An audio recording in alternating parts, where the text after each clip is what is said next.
Hey, good morning. I want to go over our 5-3 solutions like we talked about in class. Let me just switch colors here to a highlighter. All right.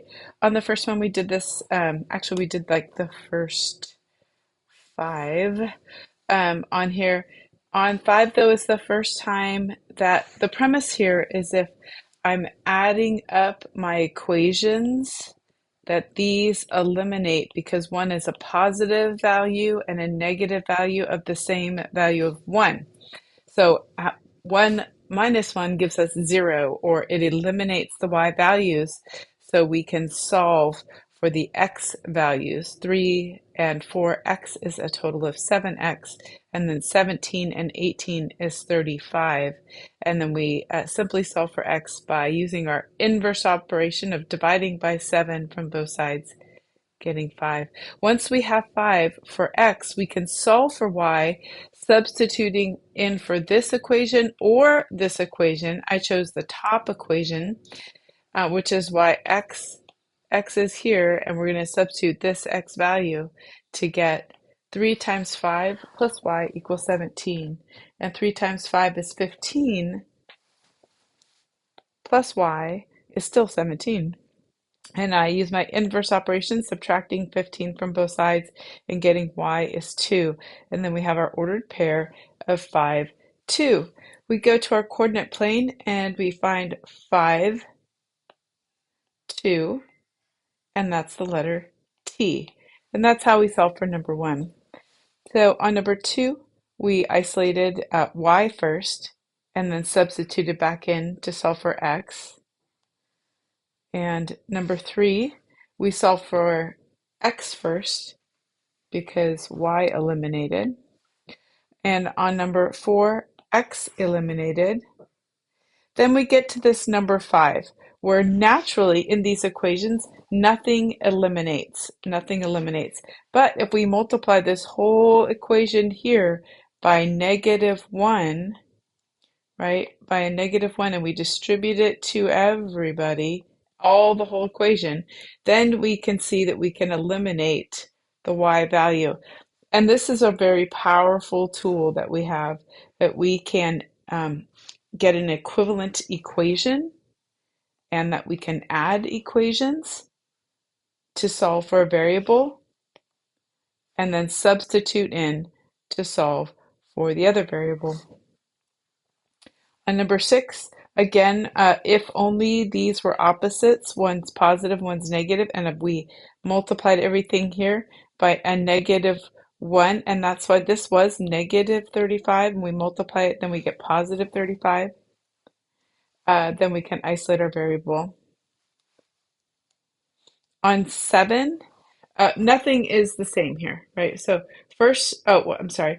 First, we have to put it in standard form. So I have to subtract this 2y to move over here and add the 24 to move it over there.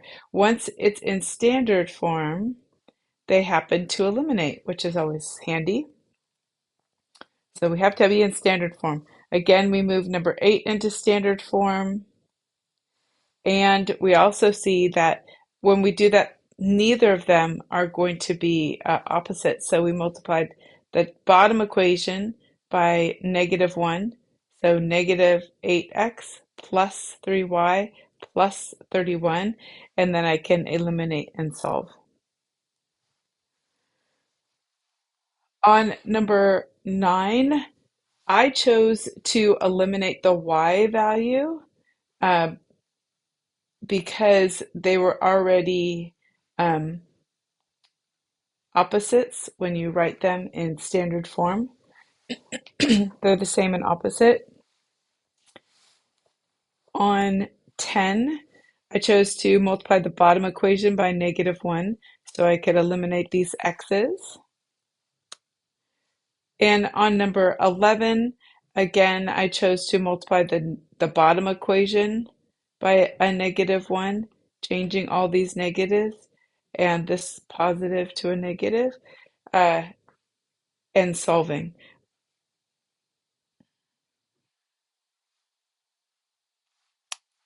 Number 12, I multiplied the top equation by -1 to eliminate the x's to solve for the y's. Okay, let's look at our next puzzle. Now they get a little bit more complicated. You have to multiply the values are no longer the same. You don't have to just do a negative or put it in standard form. You have to multiply it by a value so that they are the same value. And I rewrite this equation down here. That's why it's 2 times 7 is 14, and 2 times -1 is -2, and 2 times 3 is 6. And once I've done changing this equation, I went ahead and crossed it out. So I could add here and get 17x, eliminate here, and add 11, and 6 is 17. Then I solve the same way that we have been doing. On 12, I chose to eliminate the x values. Again, when I do that, I'm rewriting down below here after I've decided what I'm going to change the whole equation by. So I'm distributing a -3, and then I eliminated the x's to solve for the y's. On number 3, you can see that I chose to eliminate the y's again, but I had to multiply the top equations this time, and I just wrote it right underneath. On 14, I chose to eliminate the x's here, so I multiplied the top equation by -14. Sorry, not 14, by -4. And then on 5, I chose, this time nothing is the same. So we have to multiply both equations by something. And I chose to eliminate the x's because it's a smaller multiple, that 2 and 3 can become 6 versus 5 and 8 become 40. So, and they're already opposite values too. So I have to multiply the top equation by 3, distributing that here, and I wrote that over there. And multiplying, oh no, I didn't, my bad. Writing it underneath here. And the second equation by 2, writing it underneath here. And then when I add up, you can see I eliminate my x's and solve for my y's. On number 6, we did this one in class, but I multiplied the top equation by 4 and the bottom equation by 3, and I eliminated the x's, the y's, and I solved for the x's, and then substituted in to solve for the y. I'm just going to go ahead and put this up here. If you have any more specific questions on these, please come to office hours, either this afternoon, this morning, tomorrow morning, or tomorrow afternoon. And I'm happy to walk through any of these one step at a time with like a clear brand new screen. And of course, this word problem down here, we did this in class, right? Okay, see you online.